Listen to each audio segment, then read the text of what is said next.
Добро утро на всички свети на Бога в името на Исус.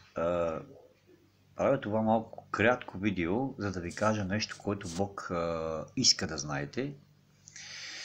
Ако ви сте деца на Бога, имайте контрол над вашите деца, понеже Бог иска, както вие служите и вашите деца да служат, не само вашите деца и вашето потомство за напред. Амин.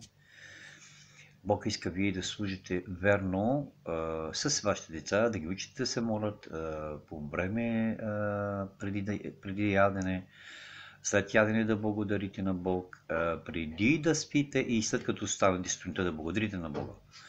Ето това иска Бог от нас и нищо друго не е от значение, понеже ние когато спим и не вземем, нали, не се молим, може и да не се събудим и се събудим някъде, то е на някакво недобро място.